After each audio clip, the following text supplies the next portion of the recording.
Ito na guys, yung mga itlog ng gagamba. Yung mga itlog ng gagamba ko guys.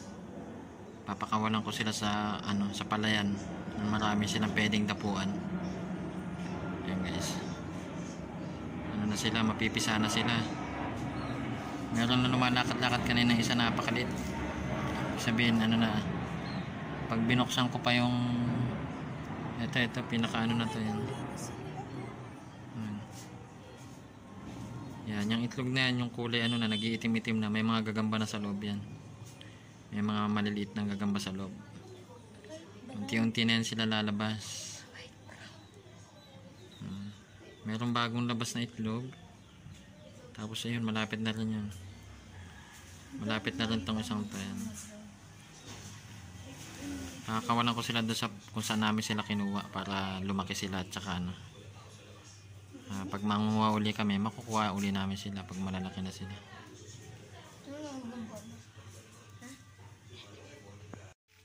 Pampakapal ng sapot.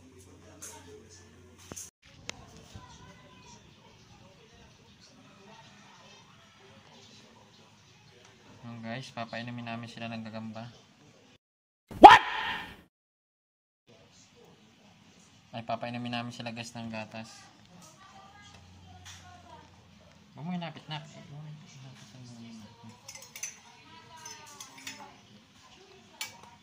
So guys, ang inumin nila gatas. Ba, bumalik. Inaantok pa siya guys.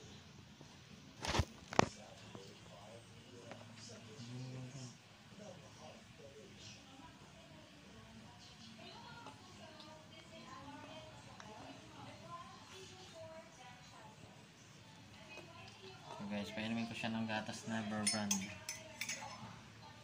para lumakas siya.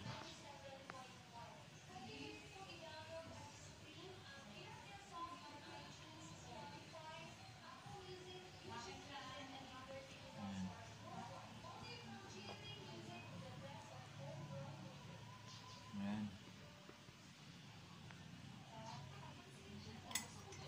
Tamad uminom guys. Tamad uminom ng gagamba. Ay, ng gagamba. Tamad uminom ng gatas. Uminom siya guys. Pinakain ko sila ng hipon nung nakarang guys.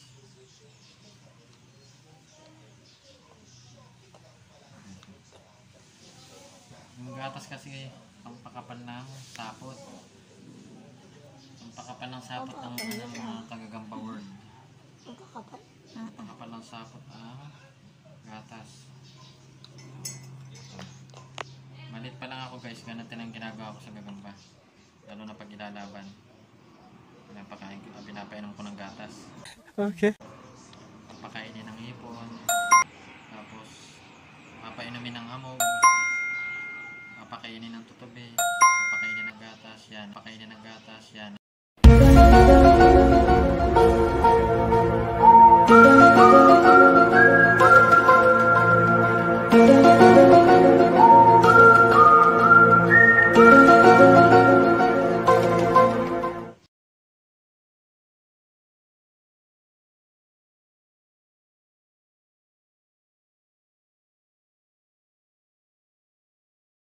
Para malakas yung katawan nila. Guys, umiinom sila ng gatas. Nakikita ba kuya? Kita po. Umiinom sila ng gatas. Buo po yung gatas.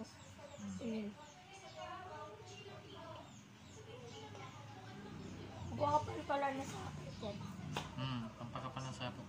Yung mailo. Pampakapal din. Para pag binilot nila yung kalaban nila, maano yung sapot nila. Yung Milo pang energy yun. Pwede rin siyang pag nanalo ka, pag nailaban mo siya tapos nanalo, di ba gatas ininom niya. Bili ka din ng pwede ring gin. Kaya lang yung may-ari yung iinom. Iinumin niya, unti lang. Hindi, yung may-ari yung iinom. Yung may-ari ng gagambang iinom. Gin, Red Horse.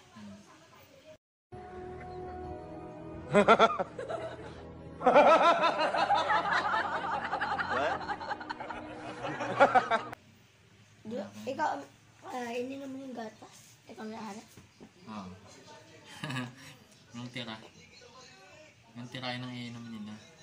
Bibili ako guys ng isang Bear Brand swap pack, tapos yung magtitira ako ng mga isang kutsara, ipainom ko sa kanila. Guys, nakainom na yung isa.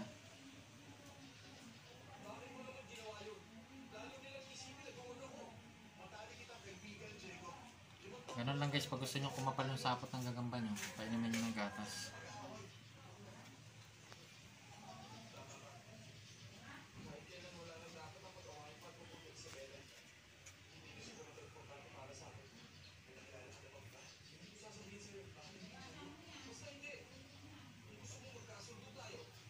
So guys, meron ako ditong dilaw.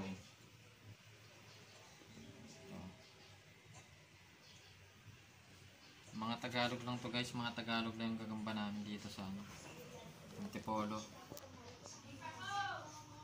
Kaya yung mga size nila, mga maliit lang. Pero mga panlaban na to guys, yung gantong size sa Tagalog. Iba na yung kaya. Ito guys, so dilaw guys oh.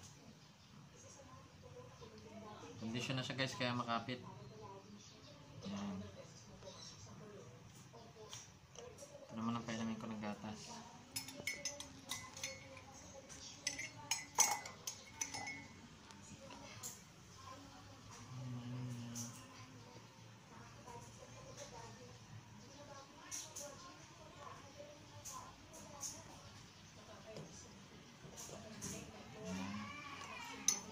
Ang palakas.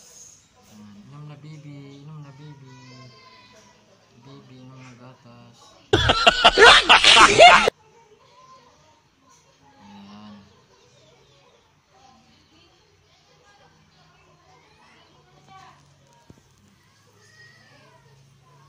Mamaya papainin ko sa gatas mga pag-bear. Ilan na ang gagamba mo daw? 3.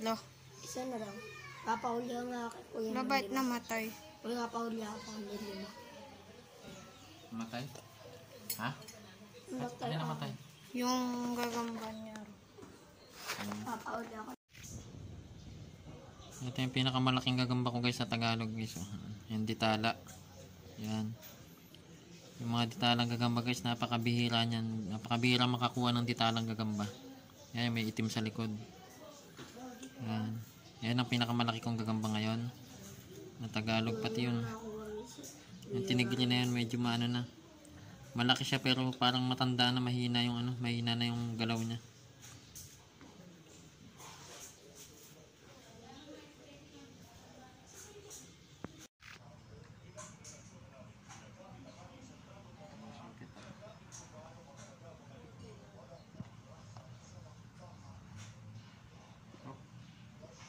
Ano po? Okay.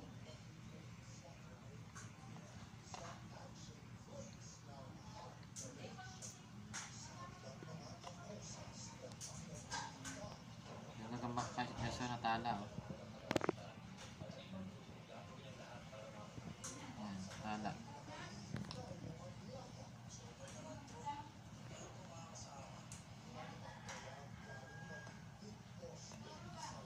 Wala, bago pa kukuha siya guys, kaya ano pa yung galaw niya, pangit pa yung galaw niya.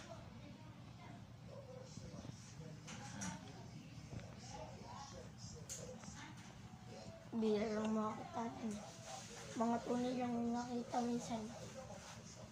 Napakabihira guys makakita ng mga gagambang tana, kaya nakakatuwa pagka meron kang alagang ganito. Mga gagambang may tala sa likod.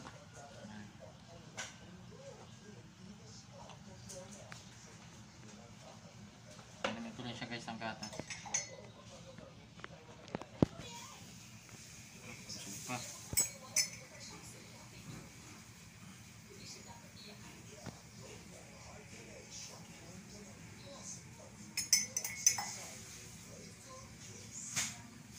Ayaw. Busog pa siya guys kasi kakukuha ko lang naman ito ng isang araw. Kukuha ko lang ito guys ng isang araw, kaya ayaw ko, hindi pa siya nauuwi.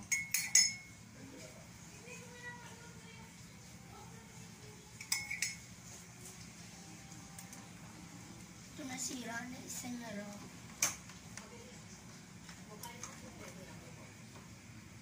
Ayaw. Hindi pa siya talaga nauuwi. Inom. Ayaw talaga guys ha.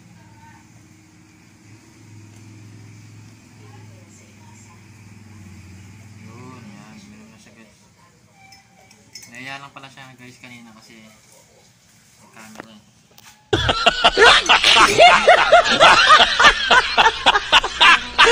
Ininom mo siya sa sa unti lang yung gatas. Oops, yeah. Talagang pag nag-alaga ka guys ng gagamba, yung mga panglaban, talagang mahabang oras ang bibigay mong atensyon para masigurado mo nakukondisyon mo yung gagamba ng maayos.